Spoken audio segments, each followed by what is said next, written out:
do mieszkańców obszarów wiejskich, tylko trzeba wiedzieć, że obszary wiejskie to w rozumieniu przepisów 93% powierzchni Polski, łącznie z lasami, na której żyje 40% naszych obywateli. I ta ustawa również o wstrzymaniu sprzedaży ziemi rolnej, zasobów Skarbu Państwa, dotyczy mieszkańców miast, żebyśmy to też mieli świadomość. Najogólniej to będzie oznaczać, że mieszkańcy miast, którzy pracują, zarabiają pieniądze, odłożyli sobie jakieś środki finansowe po to, żeby kupić działkę na wsi, rekreacyjną czy jakąkolwiek inną, niestety też z tego punktu widzenia takiej ziemi działki rolnej nie kupią, bo jest zakaz na 5 lat. Co będzie po 5 latach, na dzisiaj nikt nie jest pewny, nie wiadomo, co się w tym momencie wydarzy po tym okresie 5-letnim. Dlaczego ta ustawa jest ważna? Ano dlatego, że wprowadza pewne nowe rozwiązania restrykcyjne, które są niekorzystne z punktu widzenia interesów samego sektora rolnego, rolników i nierolników. O co chodzi? Chodzi o to, że obrót ziemi rolnej w Polsce, czyli transakcje kupna sprzedaży po 5 następnych latach będą kontrolowane całkowicie przez państwo. Zarówno w tym obrocie pierwotnym, czyli w relacjach nabywca, Agencja Nieruchomości Rolnych i rynek wtórny, który dotyczyć będzie obrotu ziemi rolnej pomiędzy rolnikami, również będzie kontrolowany w 100% przez państwo. Oznaczać to będzie, że wszystkie transakcje będą kontrolowane i oczywiście agencja uzyska prawo pierwokupu tychże gruntów na rzecz Skarbu Państwa. Dodatkowo też chcę powiedzieć, że od paru 10 godzin jest przygotowany kolejny projekt ustawy, który będzie dawał uprawnienia gospodarstwu pomocniczemu Lasy Państwowe możliwości wykupu ziemi rolnej od rolników w tak zwanym wtórnym obrocie. Inaczej mówiąc, rolnik, który będzie chciał sprzedać innemu rolnikowi swoje gospodarstwo w pobliżu lasu na przykład, albo w otoczeniu lasu, to oczywiście z tego prawa pierwszeństwa może skorzystać także Agencja Nieruchomości Rolnych Skarbu Państwa.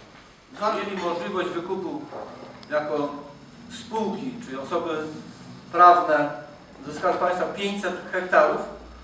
Tego zapisu już nie ma, czyli będzie od 1 maja maksymalna możliwość do 300 hektarów wykupu.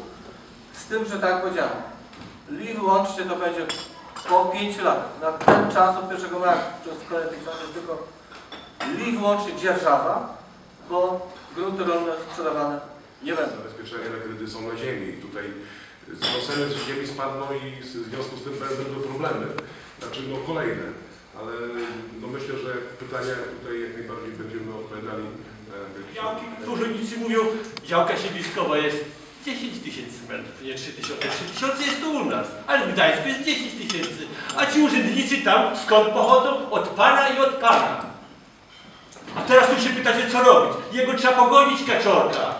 Nie tu dyskutować, on nie odda niczego. Tak to jest. Jak pogonić? Na barykady trzeba iść. Tutaj dyskutowanie nic nie da.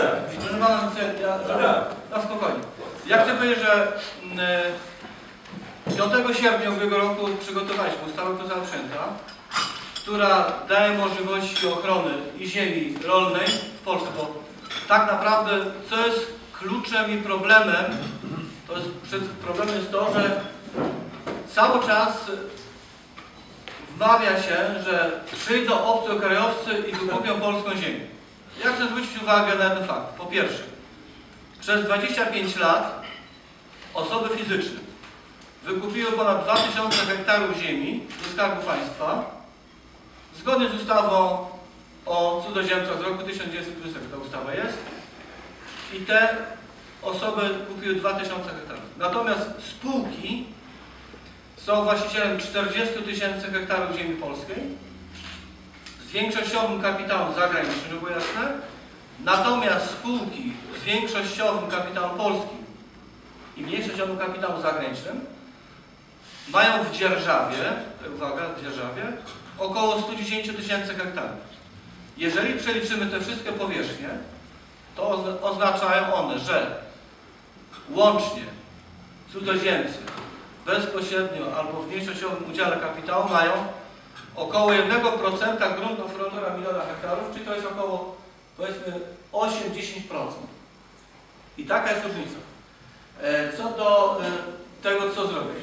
My będziemy oczywiście bronić naszego stanowiska, skierujemy ustawę do Trybunału. To jest formalna droga prawna, którą możemy zastosować, ją oczywiście wykorzystamy. To jest jedno.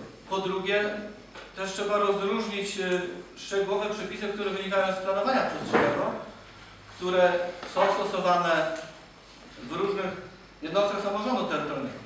Te 3000 metrów ziemi rolnej w odniesieniu do obszarów wiejskich to jest to, co rzeczywiście udało się przeprowadzić. Ja ze swojej strony i tutaj koleżeństwo mieliśmy inne stanowisko niż nasi koledzy. I wcale nie jest powiedziane, że nic nie zrobiono. My staraliśmy się w swojej pracy przygotować takie rozwiązania, które po pierwsze dawało swobodę działalności gospodarczej, po drugie zwiększało konkurencyjność całego sektora i oczywiście respektowane były przepisy i unijne, i krajowe. I tyle.